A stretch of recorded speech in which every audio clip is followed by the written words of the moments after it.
വയനാട്ടിൽ കൊലയാളി കാട്ടാന ബേലൂർ മഗ്നയെ മയക്കുവെടി വെച്ച് പിടികൂടാനുള്ള ദൗത്യം 4ാം ദിവസമായ ഇന്നും തുടരും. വിശദാംശങ്ങളുമായി വയനാട് നിന്നും അരുൺ വിൻസെന്റ്. ജനവാസ മേഖലയിൽ ഭീതി പരത്തുകയും ഒരാളെ കൊല്ലുകയും ചെയ്ത ബേലൂർ മഗ്നയ്ക്കായുള്ള തിരച്ചിൽ ഊർജിതമായി തുടരുകയാണ്. രാവിലെ ബാവലി പ്രദേശത്തായിരുന്നു ആ ആനയുടെ സാന്നിധ്യം ഉണ്ടായിരുന്നത്. എന്നാൽ ഉച്ചയോടുകൂടി തന്നെ ആ പ്രദേശത്തും അല്പം മാറി കേരള കർണാടക അതിർത്തി പ്രദേശമായ നാഗർഗോള വനമേഖലയിലാണ് ഇപ്പോൾ ആന നിലയുറപ്പിച്ചിരിക്കുന്നത്. 200-ലധികം വരുന്ന വനപാലകർ 10 സംഘങ്ങളായി തിരിഞ്ഞാണ് ആനയ്ക്കായി തിരച്ചിൽ നടത്തുന്നത്. ഈ പ്രദേശം എന്ന് പറയുന്നത് ഉൾക്കാടുകൾ കൂടിയ പ്രദേശമാണ്.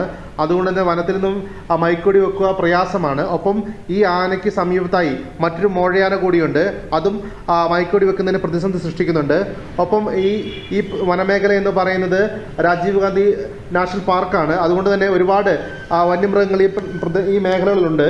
ഇന്നലെ തന്നെ 2 തവണ ദൗത്യ സംഘം കടുവയുടെ മുൻപിലാക്കപ്പെട്ടിരുന്നു, ഒപ്പം പുലിയുടെ മുൻപിലാക്കപ്പെട്ടിരുന്നു. അതുകൊണ്ട് തന്നെ ഉൾവനത്തിലേക്ക് പോകുക പ്രയാസകരവുമാണ്. അതുകൊണ്ട് തന്നെ ഉചിതമായ സ്ഥലത്ത് വെച്ച് തന്നെ മയക്കുവെടി വെച്ച് പിടികൂടാമെന്നുള്ള തീരുമാനത്തിലാണ് വനം വകുപ്പ് ഉള്ളത്.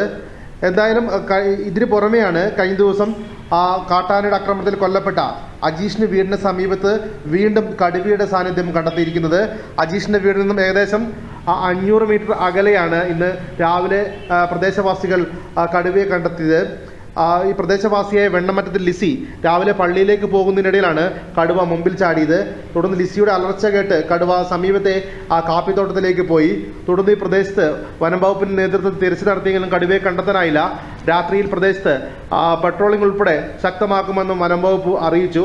എന്തായാലും വലിയ പ്രതിഷേധമാണ് ഈ പ്രദേശത്ത് ഉയരുന്നത്. കാരണം 5 ദിവസങ്ങൾക്ക് മുൻപാണ് തങ്ങളുടെ നാട്ടിലെ പ്രിയപ്പെട്ട അജീഷിന്റെ ജീവൻ ആനയെടുത്തത്. അതിന് തൊട്ട് പിന്നാലെ വീണ്ടും കടുവ എത്തിയിരിക്കുന്നു.